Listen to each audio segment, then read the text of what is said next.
નમસ્કાર દર્શક મિત્રો, બહુજન અસ્મિતા ગુજરાતી યુટ્યુબ ચેનલમાં તમારું હાર્દિક સ્વાગત કરીએ છીએ। રાજકોટ લોકસભા બેઠક પરથી ભાજપના ઉમેદવાર પુરુષોત્તમ રૂપાલા ક્ષત્રિય સમાજ બાદ દલિત સમાજની લાગણી દુભાઈ તેવા શબ્દોનો કર્યો પ્રયોગ। ક્ષત્રિય સમાજને વહાલા થવા માટે દલિત સમાજને ઉતારી પાડવા માટેનો જેહાવને વાણી વિલાસ કર્યો। કાર્યક્રમ કોઈ કામનો ન હોવાના નિવેદનથી હવે દલિત સમાજ નારાજ।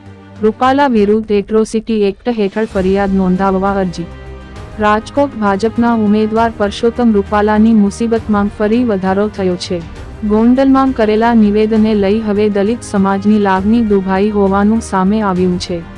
પુરુષોત્તમ રૂપાલા વિરુદ્ધ એટ્રોસિટી એક્ટ મુજબ ફરિયાદ દાખલ કરવા અરજી દાખલ કરાઈ છે। દલિત સમાજના સામાજિક કાર્યકરે અરજી કરી। સામાજિક કાર્યકરે શું કહ્યું? અરજી આપનાર સામાજિક કાર્યકરે કહ્યું કે પુરુષોત્તમ રૂપાલાનો એક માફીનો કાર્યક્રમ યોજાયો હતો। આ માફીના કાર્યક્રમમાં ક્ષત્રિય સમાજને વહાલા થવા માટે દલિત સમાજને ઉતારી પાડવા માટેનો જેહાવ ભાવ અને વાણી વિલાસ હતો, જેનાથી સમગ્ર ગુજરાતના અને સમગ્ર ભારતના દલિત સમાજની લાગણીને ઠેસ પહોંચી છે, જેના પગલે મેં ફરિયાદ દાખલ કરવા અરજી કરી છે।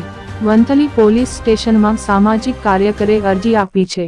ગોંડલ ક્ષત્રિય સમાજના કાર્યક્રમમાં રૂપાલાએ દલિત સમાજના કાર્યક્રમ વિશે ટિપ્પણી કરી હતી। બેકકોટ કાર્યક્રમ કોઈ કામનો ન હોવાના નિવેદનને લઈ દલિત સમાજમાં રોષ હોવાનું અરજીમાં ઉલ્લેખ કરાયો છે। ભાજપના ઉમેદવાર પુરુષોત્તમભાઈ રૂપાલા દ્વારા ક્ષત્રિય સમાજને માનહાનિ થાય તેવા જે શબ્દોનો પ્રયોગ કરેલો હતો, જેથી સમગ્ર ગુજરાતના ક્ષત્રિય સમાજ રોષમાં હતા અને આ રોષને ઠાળવા માટે ગઈકાલે ગોંડલ ખાતે પુરુષોત્તમ રૂપાલાની માફીનો કાર્યક્રમ એક યોજાયો હતો।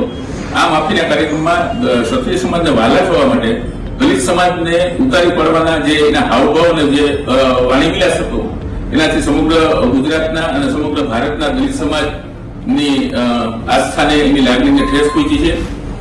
મેં આજે વંથલી ખાતે લેખિત ફરિયાદ આપી અને પુરુષોત્તમ રૂપાલા વિરુદ્ધ એટ્રોસિટી એક્ટ મુજબ ગુનો દાખલ કરવા માટે અરજી આપેલી છે અને આગામી 48 કલાકમાં જો ફરિયાદ દાખલ નહીં કરવામાં આવે તો નામદાર કોર્ટની અંદર હું ફરિયાદ દાખલ કરાવીશ।